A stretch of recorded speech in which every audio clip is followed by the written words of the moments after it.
यहाँ पर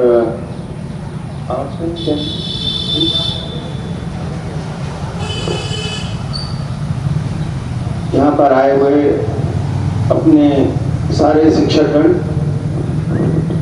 अधिकारी, कर्मचारीगण,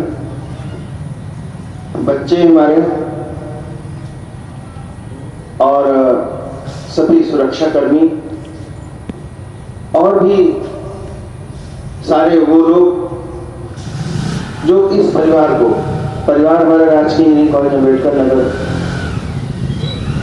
को संभालने में और परोक्ष रूप से जो रात दिन एक करके मेहनत करते हैं, उन सभी को हम उन सभी का स्वागत करते हैं। और हम लोगों ने शायद उम्मीद नहीं करी थी कि इतनी देर तक शायद खड़े होना पड़ेगा, क्या ऐसा मुझे लग रहा है, क्योंकि हम चंदेल सर से कह रहे थे कि कुर्सियां लगनी चाहिए। इतनी देर तक अगर सुकून से बातें सुनना है तो आप सबको कुर्सियों पर बैठने का मौका मिलना चाहिए, कि इतना व्यस्त हम सब नहीं होते हैं कि इतनी देर तक खड़े खड़े सुन सकें। हमको भी यही बताया गया था कि अरे 10 मिनट का कार्यक्रम होता है यहाँ पे। हमने कल पूछा कि कितना देर का होता है। हम जहाँ से हम पढ़े लिखे, अपने अपने हर कॉलेज का अलग अलग हिसाब होता है। एक बीटे कानपुर में जब बीटेक करते थे तब का अलग हिसाब था, रुड़की यूनिवर्सिटी गए तब, फिर IIT दिल्ली गए PhD में, तो वहाँ हर इंस्टीट्यूट का अलग हिसाब होता है। IIT में भी 1 घंटे का कार्यक्रम लगभग होता था, इसलिए मैंने ये शायद सवाल पूछा था कितना टाइम लगता है, मैंने बताया कि 10 मिनट लगेगा। लेकिन ये बहुत खुशी की बात है कि जो भी, ये तो थोड़ा सा तकलीफ की बात है कि बच्चे हमारे नहीं आए, है ना। तो मेरा अपना मानना है, अमित कुमार सिंह सर, आपका जो शब्द था वो थोड़ा सा मतलब पीड़ा से भरा हुआ था कि हम लोग जो अधिकार की बात करते हैं और कर्तव्य की बात करते हैं, और आपने अनुशासन की बात करी कि हाँ, उन बच्चों में इतना अनुशासन तो हो कि 600 बच्चे रजिस्टर किए हैं लेकिन आए सिर्फ 25 बच्चे हैं, तो बिल्कुल सही बात है। लेकिन कहीं न कहीं हम लोगों को सर स्वयं में आत्मावलोकन करने की जरूरत शायद है। पानी पानी ले आइए, पानी ले।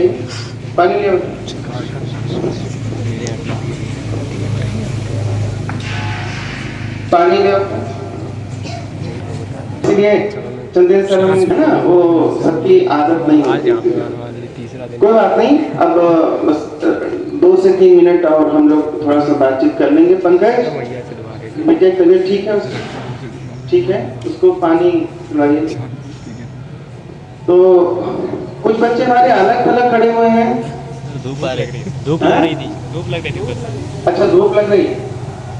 चलो ठीक है, आगे से हम लोग झंडारोहण करने के बाद फिर अंदर चेयर लगवा लेंगे, हम लोग अंदर बैठ के बात करेंगे, ठीक है? हाँ, ये ज्यादा अच्छा रहेगा। अंदर तो चेयर लग सकती है ना चंद्र सर? ऑडिटोरियम में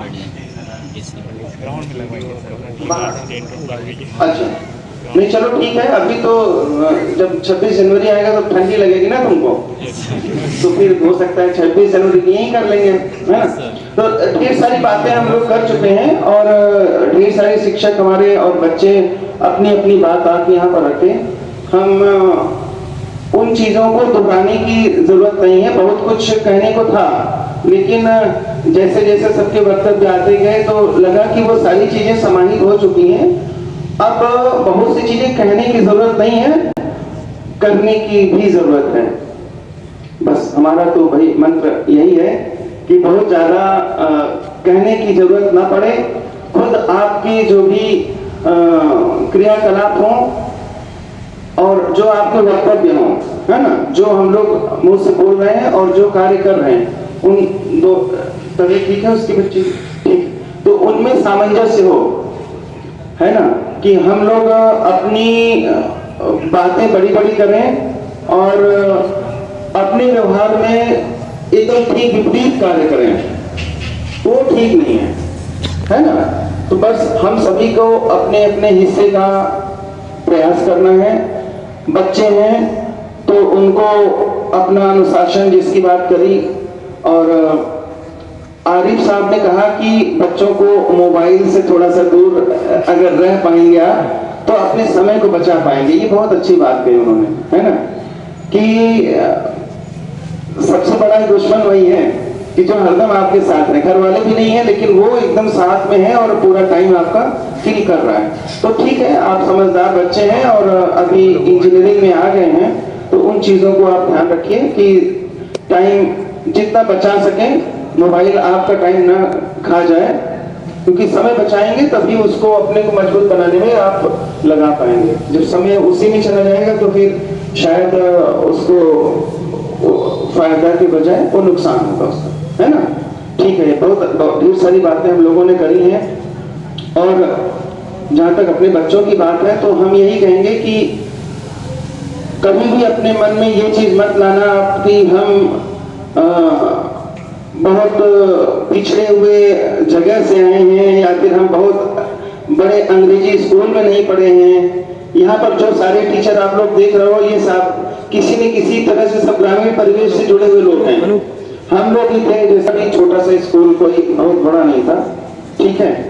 उसके बाद जब कभी बुलाया जाता था स्टेज पर तो इतना कंपन होता था शरीर में कि अरे पता नहीं अब क्या बोलना होगा, और वहां तक जाएंगे तो पता नहीं बोल भी पाएंगे कि नहीं। टीचर ने बोला कि ये कल तुमको भी कविता जो बोलनी है 3-4 बच्चों को, उसमें हमारा भी नाम।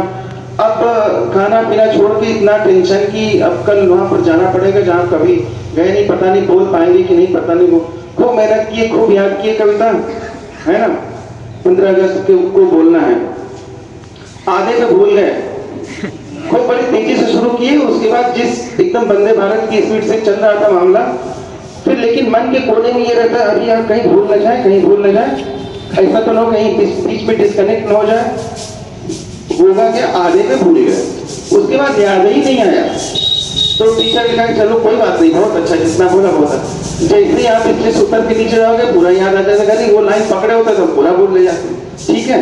तो ये सिलसिला बीटेक में भी चला, ये सिलसिला खत्म नहीं हुआ, क्योंकि हम लोग की ट्रेनिंग ऐसी एकदम ग्रामीण परिवेश में जहाँ पर कि बहुत ज्यादा कोई मतलब हैबिचुअल नहीं होते हैं ना बच्चे की, वहाँ पर स्टेज परफॉर्म करें और उनको बुलाया जाए, उनको अपनी बात कहने का।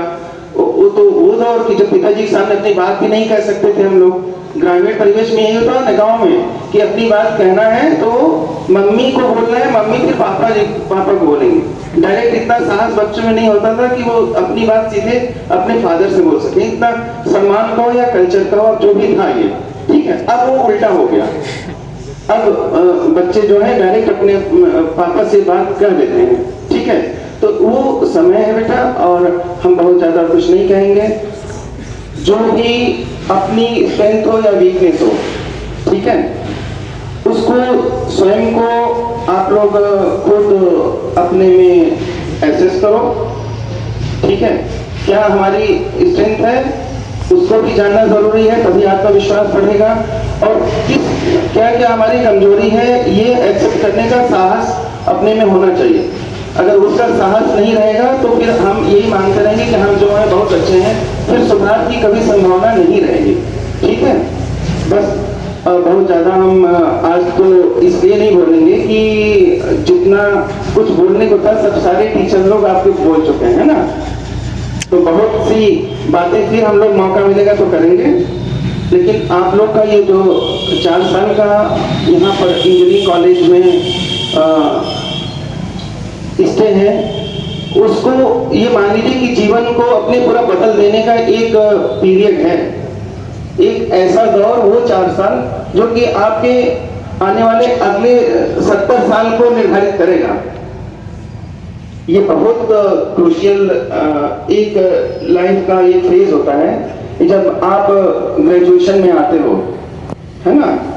जब आप बीटेक करने आ रहे हो, इंजीनियरिंग के स्टूडेंट हो, तो एक तो फ्रीडम होती है कि घर वालों से दूर चले गए हो, दूसरी एक चुनौती होती है कि अपने को खुद आपको अपने को खड़ा करना है और मजबूत बनना है। तो इसके दौर में अपने अधिकारों कर्तव्य के साथ क्या अधिकार है, क्या कर्तव्य है।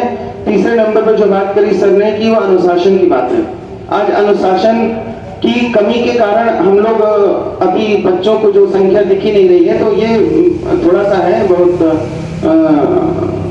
आप लोगों का ही सब दोष है ऐसा नहीं कह सकते, हम लोगों का भी कुछ उसमें योगदान होगा कि बच्चे इतने अनमनस्क हो चुके हैं कि उनको जरूरत ही नहीं समझ में आ रही कि हाँ यहाँ पर आए। तो उसमें अकेले बच्चों का ही दोष नहीं है, हम लोगों का भी कुछ न कुछ होगा उसमें, जो हम लोग मोटिवेट नहीं कर पाए बच्चों को कि यहाँ तक आना है, या ये नहीं बता पाए कि नहीं आना ही पड़ेगा, जो भी है ना। लेकिन लड्डू तो सभी के हिस्से का आया था, है ना। हम तो ये मान के चल रहे थे कि हमारे के लगभग 800 बच्चे हैं, सबका लड्डू आया है ना। अब वापस करना पड़ेगा, क्योंकि ज्यादा लड्डू खाना ठीक नहीं है। नहीं सही है, सही नहीं 4 लड्डू खाओगे तब भी बिगड़ जाएगी, है ना। तो सब लोग अपने बस अब इसको हम सभी को यहाँ सब आए हुए सारे अपने जो भी लोग हैं, अपने अधिकारी, कर्मचारी, शिक्षक, बच्चे, सारे लोगों को बहुत बहुत धन्यवाद करते हैं। और हर व्यक्ति अपने अपने हिस्से का दिया जलाए, अपने हिस्से का मेहनत करें, तो हमारा संस्थान वास्तव में ज्यादा दूर नहीं, अभी हम इतना कह सकते हैं कि अभी अगली 26 जनवरी को जब हम लोग यहाँ इकट्ठा हों, तो हम लोगों को खुद में एहसास हो कि नहीं, जो 15 अगस्त तक जो हमारे संस्थान की स्थिति थी उसमें थोड़ा सुधार ही आया है, ऐसा हम लोग लक्ष्य पा सकें। इसके लिए हम लोगों को लगना पड़ेगा और मेहनत और ईमानदारी से, ईमानदारी पैसे की नहीं, ईमानदारी मतलब दिए गए काम है उनके प्रति। हम टीचर हैं तो हमको पढ़ाना है, क्लास से हम मतलब लापरवाही ना बरतें। हम सुरक्षा कर्मी हैं तो ऐसा नहीं कि हम जाके चुपचाप फिर 10 बजे तो अब कौन देखने आएगा, जाके चुपचाप सो जाए, फिर सुबह 6 बजे उठेंगे देखा जाएगा। फिर वो बच्चे जो हैं, बच्चों को भी अपने हिस्से की पढ़ाई करनी पड़ेगी, ठीक है। लेकिन ये जान लीजिए कि जो बच्चे अपने को अभी मानते हो, आत्मविश्वास में कमी हो, तो उनके लिए बस वही जो हम लोग बचपन में पढ़ाते थे ना, एक चौपाई नहीं है, करत करत अभ्यास के जड़मत होत सुजान, रसरी आवत जात से सिल पर होत निशान, है ना। तुम लोग तो अभी नहीं देखे हो, हम लोग जब छोटे थे तो कुएं से रस्सी से पानी खींचते थे हम लोग, है ना, हमने खुद किया है। तो वो जो पत्थर, सिल मतलब कि पत्थर होता है ना, उस यही रस्सी जो होती है, रस्सी से खींचा जाता था। और कुछ होते थे, कुछ में गड़ारी भी होती थी, उससे खींचते थे। लेकिन ज्यादातर लोगों के पास ढेर सारे कुएं ऐसे होते थे, एकमात्र वही साधन ही होता था कुएं से पानी निकालने का, कि रस्सी खींचते खींचते खींचते एक ही स्थान से रस्सी हमेशा चलती रहती थी, तो कुछ दिन में गोल सा ऐसे कट लग जाता था वो उसी रस्सी के शेप का। उसी पे कहावत है कि अगर उस रस्सी को इतनी बार चला रहे हो आप, तो वहां पर सिल पर भी, उस पत्थर पे भी एकदम गड्ढा हो जाता था, ग्रुप्स बन जाते थे, है ना। उसी तरह से आप लोगों के लिए बस जाते जाते टेक होम मैसेज बस वही बचपन वाला जो है कि आप अपनी मेहनत से वो सारी चीजें पा सकते हो और पाओगे, ठीक है। सारे बच्चों को और हमारे सारे अधिकारियों को, कर्मचारियों को, शिक्षकों को, सुरक्षा कर्मियों को, सारे लोगों को ढेर सारी शुभकामनाएं। धन्यवाद।